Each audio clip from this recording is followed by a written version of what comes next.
यीशु मसीह के नाम में आप सबको जय मसीह की आए। हम निकालेंगे रोमियो की किताब 12 अध्याय उसका 7 और 8 पद। यहाँ इस प्रकार से लिखा है, यदि सेवा करने का दान मिला हो तो सेवा में लगा रहे, यदि कोई सिखाने वाला हो तो सिखाने में लगा रहे, जो उपदेशक हो वह उपदेश देने में लगा रहे, दान देने वाला उदारता से दे, जो अगुवाई करे वह उत्साह से करे, जो दया करे वह हर्ष से करे।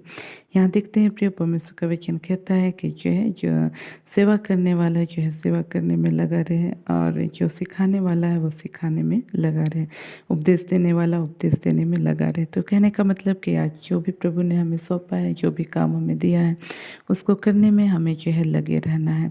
जब तक हम इस संसार में हैं, जब तक हम अपने जो है दौड़ को पूरी करके जो है परमेश्वर के राज्य में प्रवेश नहीं कर जाते, तब तक हमको जो है उन बातों में जो कुछ हमको सौंपा गया है विश्वास योग्य रहना बहुत ज़रूरी है। क्योंकि जो है यदि हम विश्वास योग्य इन बातों में रहेंगे तो हम जो है आखिरी में जो है हम बड़े आनंद और हर्ष के साथ परमेश्वर के राज्य में प्रवेश करने पाएंगे। और यदि हम जो है विश्वासघात करते हैं या उन कामों को जो है करना बंद करते हैं जो प्रभु ने हमें सौंपा है, तो इससे जो है हमारी जो आत्मिक जीवन है वो जो है धीरे धीरे करके जो है प्रभु से दूर होने लगेगा, और हम जो है अनर्थक कामों में जो है हम लग जाएंगे। परमेश्वर का वचन कहता है तो धार्मिकता के द्वारा स्थिर होगी करके। तो आज जो है प्रिय, जब हम धर्म के कामों को करते हैं तो उसके द्वारा हमारा जीवन जो है क्या है मसीह में मजबूत बनते जाता है, स्थिर होते जाता है। या ठीक उस प्रकार से जिस प्रकार से मान लीजिए कोई नया नया जो है खाना बनाना सीखता है। हम देखते हैं जब वो खाना बनाना जब शुरुआत करता है या जब वो पहला दिन खाना बनाता है, वो उसका खाना जो है अच्छा नहीं रहता है, लेकिन वो धीरे धीरे जब बनाते रहता है, प्रतिदिन बनाते रहता है, तो एक समय आता है जब वो खाना पीना बनाने में क्या है वह जो है एक सिद्धता को प्राप्त कर लेता है, या वह जो है उस खाना बनाने की प्रक्रिया में क्या हो जाता है, वो जो है दक्षता उसको हासिल होता है, या हम कह सकते हैं कि वो जो है अच्छी रीति से जो है खाना बनाना वो जो है सीख जाता है। तो उसी तरह से आज जब हम प्रभु के पीछे चलते हैं, हमारे जीवन में कई प्रकार की जो है बातें होती हैं, कई जो है ऐसी बातें होती हैं जिससे जो हमारे जीवन में जो हमको कई बार जो है गिरा देता है ना। जो कई बार हम जो है गलती कर बैठते हैं, जैसा पौलुस कहता है कि जो काम मैं नहीं करना चाहता, जो बुरा काम मैं नहीं करना चाहता वही मेरे जीवन से हो जाता है कई बार।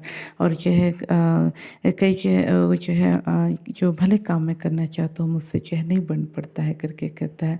तो जो है आगे कहता है ऐसे दशा में उसका करने वाला मैं नहीं, लेकिन जो पाप मुझ में बसा है वो है कहता है। तो कहने का मतलब प्रिय कि आज हम कई बार जो है ना चाह करके भी कुछ गलतियों को कर बैठते हैं, और हमारा मन निराश हो जाता है, उदास हो जाता है कि अब जब हमारे जीवन में इतनी गड़बड़ियाँ हैं तो हम परमेश्वर की सेवा कैसे करें करके। तो हमको इस बात को जानना है, परमेश्वर ने हमको अनुग्रह करके जो है अपने सहकर्मी बनाया है, हमको चुना है।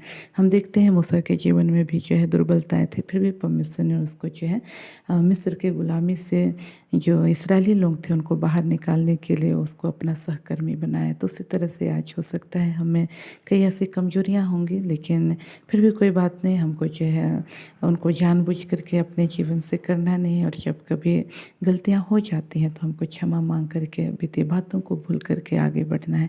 जब हम ऐसा करेंगे तो धीरे धीरे एक समय आएगा जब हम मसीह जीवन में जो है एक स्थिरता को प्राप्त करेंगे, या तो फिर कह सकते हैं एक दिन आएगा जब हम जो है पूरी रीति से जो है पाप रहित जीवन हम जो है जी सकेंगे। तो इन वचनों के द्वारा परमेश्वर हम सबको आशीषित करें। हम अपने आंखों को बंद करेंगे, छोटा सा प्रार्थना करेंगे। प्रेस लॉर्ड, प्रभु जी आपका वचन कहता है प्रभु जी धर्मी चाहे 7 बार गिरे तो भी वो उठ खड़ा होगा। हाँ पिता परमेश्वर, इस वचन के अनुसार प्रभु मैं उन तमाम भाई बहनों के लिए प्रार्थना करती हूँ भाई जो अपने जीवन में पिता परमेश्वर कई बार प्रभु ना चाह करके भी प्रभु जी कुछ गलतियों को कर बैठते हैं प्रभु, और उनका मन उनको दोषी ठहराता है प्रभु, और वे सेवा में प्रभु आगे बढ़ना नहीं चाहते, वे छोड़ देना चाहते हैं प्रभु। ऐसे भाई बहनों की आप सहायता कीजिए पिता, इन प्रियों की आप सुधे लीजिए पिता परमेश्वर। हालेलुया प्रभु, इनकी आप सहायता कीजिए पिता कि प्रभु जी हालेलुया बीती बातों को भूल करके बीते समय में जो भी गलतियाँ हुई प्रभु उन्हें भूल करके प्रभु जी फिर से आगे बढ़ने के लिए सहायता कीजिए। आपके वचन के अनुसार प्रभु जी आप प्रभु जी हालेलुया उनको खड़ा कीजिए प्रभु जी, और प्रभु जी फिर से बल और ताकत दीजिए कि वे आगे प्रभु जी आपकी सेवा को जारी रख सके प्रभु जी। विशेषकर मैं इस वक्त तमाम उन भाई बहनों के लिए प्रार्थना करती हूँ बा, जो पिता परमेश्वर नाना प्रकार की बीमारियों से ग्रस्त है पिता परमेश्वर। विशेषकर प्रभु जी मैं इस बहन के लिए प्रार्थना करती हूँ भाई, जिसका नाम पिता परमेश्वर हालेलुया प्रभु सुरेखा है प्रभु जी, और इनके प्रभु जी हालेलुया पेट में पिता परमेश्वर कुछ समस्या पाई जाती है, विशेषकर बच्चेदानी में प्रभु जी समस्या पाई जाती है, और डॉक्टरों का कहना है उसे ऑपरेशन करना होगा। प्रभु तो अनुग्रह कर प्रभु इस बहन पर प्रभु दया कर, तरस खा प्रभु, और इसी वक्त प्रभु तेरी छिंगा करने वाली सामर्थ प्रभु इनके पेट में यीशु के नाम से बलपूर्वक उतरने पाए प्रभु, और ये बहन यीशु के नाम से इसी वक्त प्रभु यीशु के नाम से इसी वक्त आच्छाद हो जाए पिता परमेश्वर। ऐसा ही और रसकुल धन्यवाद अब्बा, हर एक बात को धन्यवाद करते हैं। धन्यवाद साथ बहन प्रार्थनाओं को यीशु के नाम मांगते हैं, आमीन। आप सबको जय मसीह।